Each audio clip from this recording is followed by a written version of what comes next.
Desa Wisata Ende merupakan perkampungan tradisional suku Sasak yang masih menjaga erat tradisi budaya sejak masa leluhur. Desa Ende dihuni oleh 30 kepala keluarga dengan total 135 penduduk yang merupakan suku Sasak. Tempat tinggalnya masih menggunakan bahan bangunan tradisional, seperti atap yang terbuat dari daun ilalang kering, dinding dari bambu, dan lantai dari tanah yang dilapisi kotoran sapi dengan maksud sebagai simbol kerja keras masyarakat.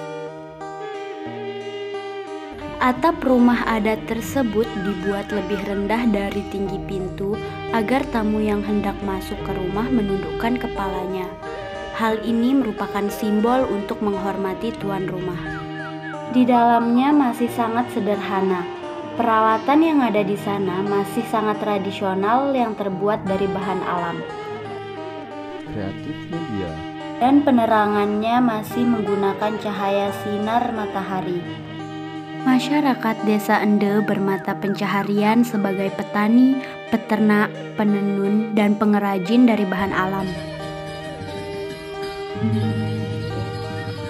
Hasilnya dijual di Galeri Seni Desa Ende sebagai souvenir bagi wisatawan yang akan datang. Tamu-tamu dan wisatawan yang hadir ke desa ini biasanya disambut dengan suguhan kesenian musik dan tari. Contohnya, musik gendang belek dan tarian peresean.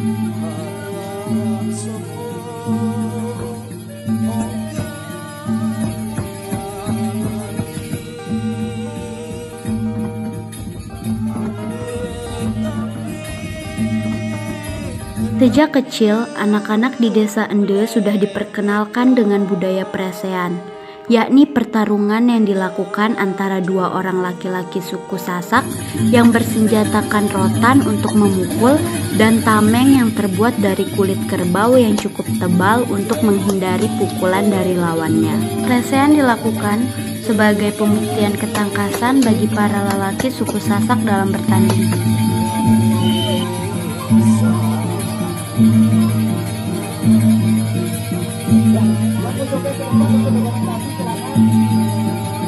Adapun awik-awik di Desa Ende yang akan dijelaskan oleh Bapak Kadir.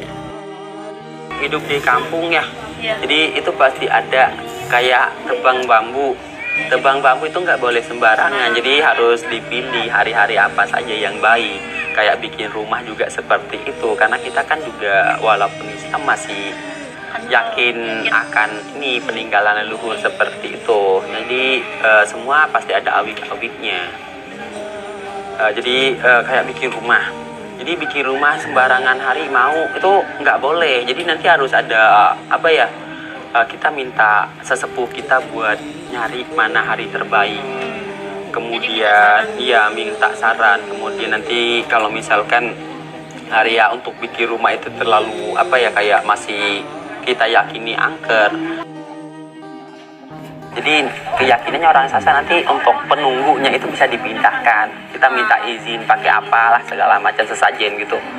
Dan aturannya kita di sini kalau misalkan bangun rumah di hari pemasangan tiang itu nanti harus ada ayam sebagai tumbal gitu. Jadi kalau misalkan kita bikin rumah ada 10 tiang yang ditanam, jadi 10 ayam yang harus dipotong di masing-masing tiang itu. Jadi itu keyakinan biar rumah yang kita bikin itu lebih kuat.